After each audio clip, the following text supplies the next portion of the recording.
Okay, जैसे मान लो इस पे एक बैलेंसी पे एक न्यूमेरिकल है। क्वेश्चन ये है कि मान लो कि एक शाफ्ट है और इस पे एक सर्कुलर डिस्क है। ओके, और इसमें बहुत सारा मासेस को अटैच कर दिए हैं। तो यहाँ पे 4 मासेस को अटैच किया गया, 3 मास को अटैच किया गया है। ओके, शाफ्ट के रिस्पेक्ट में अलग अलग एंगल पे एक मास तुमको MC जो है वहाँ पे ऐड किया गया है। इसको ग्राफिकल थोड़ा सा बड़ा कर दें, जैसे ये फिगर हो गया है। ओके, ये एक तरह का सर्कुलर डिस्क हो गया। इसमें जो पहला मास है, जैसे ये मास मान लो यहाँ पे ये हो गया M मास, इसको M1 मान लिया गया है। तो M1 is given that 4 kg। Okay, और इसका जो रेडियल डिस्टेंस है सेंटर से, वो है तुमको जो डिस्टेंस है R1 वो है 75 mm। और इसका जो एंगल है x, कोई भी एक रेफरेंस ले लेंगे, उस रेफरेंस इसका जो एंगल है वो 45 है। θ1 इक्वल टू 45 डिग्री। ये फर्स्ट कंडीशन हो गया। सेकंड, दूसरा जो मास जो अटैच किया गया है वो है M2, जो 3 kg का अटैच कर दिया गया है। जो R2 डिस्टेंस है वो 85 mm पर दिया गया है। और जो एंगल है वो 135 डिग्री पर रखा गया है। तो फर्स्ट क्वाड्रेंट 0 to 90 होता है, सेकंड क्वाड्रेंट 0 to 90 to 180 होता है। तो ये जब भी होगा तो सेकंड क्वाड्रेंट में होगा। तो 135 अपना रेंडम एक ऐसा मान लेते कि यहाँ के आसपास होगा। ओके, लेकिन डिस्टेंस है 85 है। ओके, तो 85 मतलब कि ये 75 है, इससे कुछ बड़ा होगा तो ये यहाँ तक अपना मान लेते हैं। ओके, तो ये हो गया R2, मास हो गया 3 kg। एंगल जो हो गया ये हम इसके रिस्पेक्ट में ले रहे हैं, तो इसका एंगल यहाँ से कितना हो गया 135। तीसरा जो मेरा मास अटैच किया गया है, वो जो मास M3 है वो अटैच किया गया है 2.5 kg। रेडियल डिस्टेंस दे दी गया है 50 mm और एंगल दिया हुआ है 240 डिग्री। तो ये 240 है, मतलब 180 और 270 के बीच में होगा, मतलब यहाँ मान लेते हैं। लेकिन R3 50 है तो यहाँ पे 50 मान लेते हैं। ओके, थोड़ा सा अपना ये देख कर, तो ये हो गया मेरा M3, ये R3 हो गया 50 और इसका एंगल इसके रिस्पेक्ट माना गया। ओके, यहाँ से लेके यहाँ तक 240। क्वेश्चंस मेरा ये है कि एक मास दिया गया है, मतलब एक रेडियल डिस्टेंस दिया हुआ R4 जो 75 mm पे तुमको रखना है। अब ये R4 कहाँ पर हो सकता है? ये R4 मेरा यहाँ भी हो सकता है, यहाँ पे या कहीं भी हो सकता है। तो ये R4 का पोजीशन दिया हुआ 75 mm में ही रखना है। तो वो मास क्या होगा? M4। क्वेश्चन नंबर 2 है कि वो किस एंगल पे रखना होगा। ये 3 चीज़ क्वेश्चन है। तो तो इसलिए कुछ करना है। हमारा बेसिक जो फॉर्मूला होता है वो कि टोटल जो सेंट्रीफ्यूगल फोर्स होगा समेशन होगा, स्टैटिक बैलेंस है तो 0 होगा। तो इस पर जो सेंट्रीफ्यूगल फोर्स लगेगा वो M1R1 ओमेगा 1 का स्क्वायर। ओमेगा 1 छोड़ दो यहाँ पे, ओमेगा की एक कांस्टेंट एंगुलर वेलोसिटी से यहाँ रोटेट कर रहा है एंगुलर वेलोसिटीज। तो total summations of F equal to 0। तो M1R1 ओमेगा स्क्वायर फर्स्ट के लिए, M2R2 omega square, M3R3 omega square plus MC omega square equal to 0। Okay, ये टोटल ये रिजल्टेंट फोर्स हो गया। ओके, तो इसमें से देखो मैं ओमेगा ओमेगा तो कैंसिल हो जाएगा, तो बच्चा क्या चाहिए? M1R1 plus 2R2 M3R3 MC equal to 0। ये तो मुझे पता है नॉन वैल्यू, ये अननोन है, तो इसको कभी किताबों में इस तरह से लिख देता है समेशन, जिसका मुझे वैल्यू पता है, जिसका वैल्यू मुझे नहीं पता है।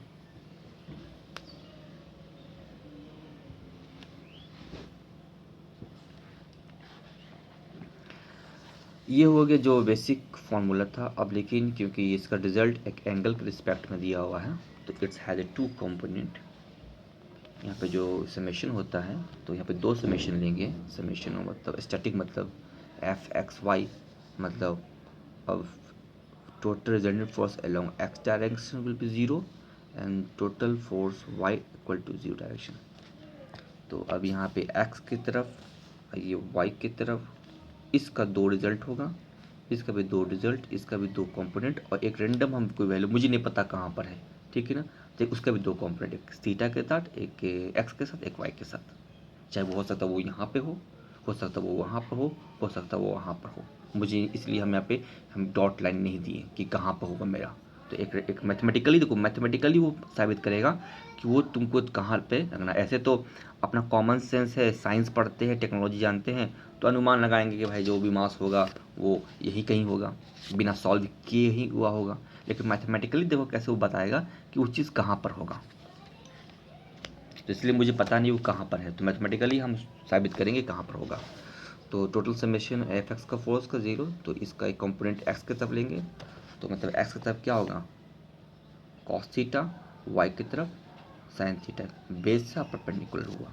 तो सबके साथ उसे कर देंगे, तो टोटल रिजल्ट जो होगा मेरा वो होगा M R one cos theta one F X की तरफ, ठीक है।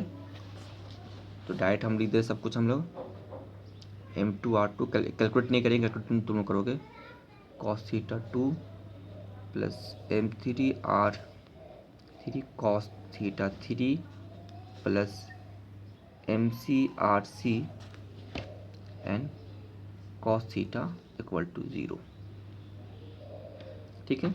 उस तरह से अब हम लोग समेशन कर देंगे एफ एक्स वाई की तरफ। तो इसमें से क्या करो, इसको बाहर निकाल दो, इस पार्ट को बाहर निकाल दो।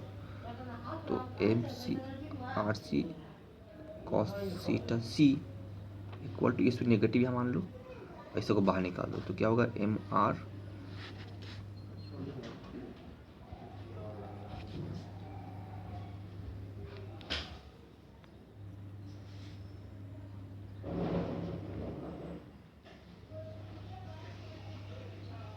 निकल गया।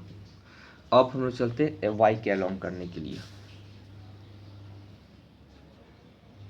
ज़ीरो, तो सीधा हम बाहर निकाल ही देते हैं। Sine theta C equal to M1R1 sine theta 1 पहला reference angle, M2R2 sine theta 2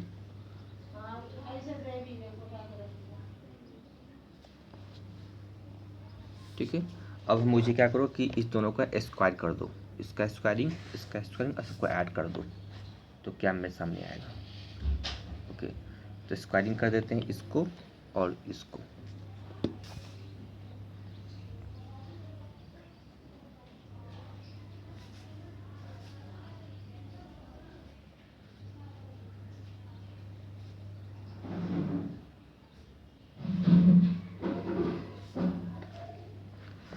तो ये चीज़ हो गया, तो इसको डायरेक्ट में हम लोग क्या कर सकते हैं कि सबका वैल्यू को जो मेरा पुट निकाल सकते हैं कि M1 मुझे पता, R1 पता, थीटा 1 सबका वैल्यू हम निकाल लेंगे एक साथ।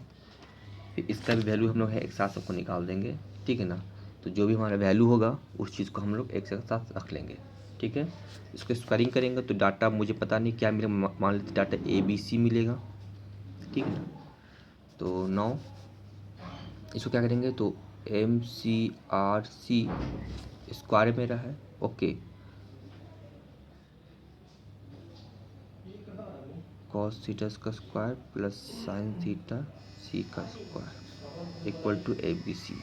ABC का मतलब इसका रिजल्ट का जो स्क्वायरिंग किए थे दोनों सब से उसका आंसर, इसका वैल्यू कितना था 1।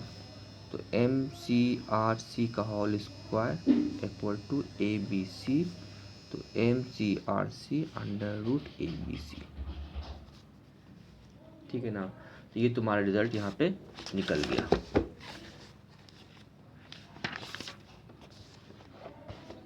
नो, तो फाइनली जो मेरा इसका आंसर निकला है यहाँ पे, जो मैं RC वैल्यू कितना दिया हुआ, तो ये RC कहा कि मेरा वो 75 mm पर होना चाहिए।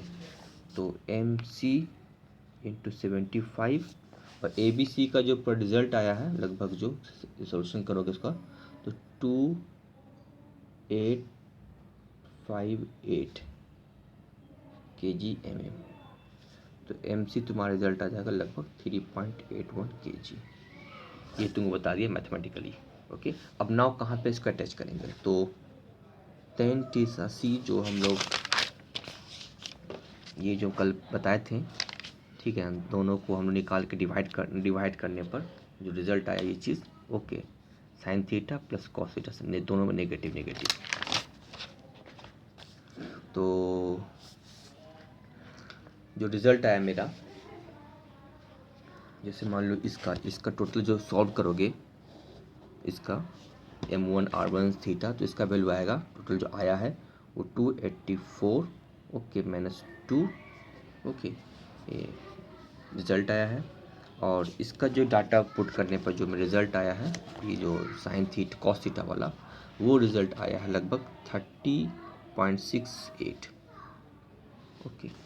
तो लेकिन ये नेगेटिव में आया है क्योंकि यहाँ पे जो थीटा है वो, क्योंकि कोई अलग अलग थीटा पर इसका टोटल रिजल्टेड आया वो मैं नेगेटिव में आया है टोटल रिजल्टेड इसका, ओके। जब कैलकुलेट करोगे तब हम डायरेक्ट हम आंसर लिख दे रहे हैं। तो देन -285.8 ये नेगेटिव यहाँ से, क्योंकि ये फॉर्मूला कह रहा है मैं नेगेटिव, ओके। यहाँ भी नेगेटिव, लेकिन यहाँ पे ऑलरेडी में इसका यहाँ पे नेगेटिव आ रहा है, -38। सॉल्व करने पे आ गया आंसर -26। तो ये किस क्वाड्रेंट का होगा, देखोगे कि ऊपर वाला जो मेरा नोमिनेटर है वो नेगेटिव है, मतलब ये नोमिनेटर नेगेटिव हुआ, और डिनोमिनेटर क्या positive, plus negative plus denominator आ जाएगा। तो ये ऊपर नेगेटिव और नीचे प्लस, तो नेगेटिव प्लस कहाँ पे होता है, तो यहाँ पे मेरा होगा कि x का वैल्यू नेगेटिव पॉजिटिव और y का वैल्यू सॉरी x का वैल्यू मेरा जो ऊपर की तरफ होता है, जैसे कोई ये चीज़ ये थीटा, तो ये dy/dx, ओके। तो ये मेरा y का वैल्यू आना चाहिए मैं नेगेटिव, x का वैल्यू आना चाहिए पॉजिटिव। तो ये मेरा y हो गया, ये मेरा x हो गया। तो y नेगेटिव कहाँ पे होगा, तो y नेगेटिव होगा इस केस, और x पॉजिटिव होगा ये, मतलब ये जब भी होगा तो थर्ड क्वाड्रेंट में होगा। और एंगल है 9.2, अब ये 10 = 926, इसका निकालेंगे इन्वर्स, इसका इन्वर्स निकालेंगे तो ये निकल जाएगा मेरा 276.12 डिग्री। तो ये कहाँ पे रहेगा 276, मतलब कि यहाँ पे लाई करेगा। तो यहाँ से मेजरमेंट करेंगे, ये एंगल, तो ये मास हो गया 3.1 kg, रेडियल 75 mm, ये आपका बैलेंस हो गया, ओके। तो ये था मेरा बैलेंस, जो तुम लोग को न्यूमेरिकल नहीं पूछेगा, लेकिन अगर पूछ दिया मैथमेटिकली करना है तो ऐसा तो फॉर्मूला लिख दोगे तो तुम्हारा काम बन जाएगा। अब आते हैं व्हाट इज द डायनामिक बैलेंसिंग्स।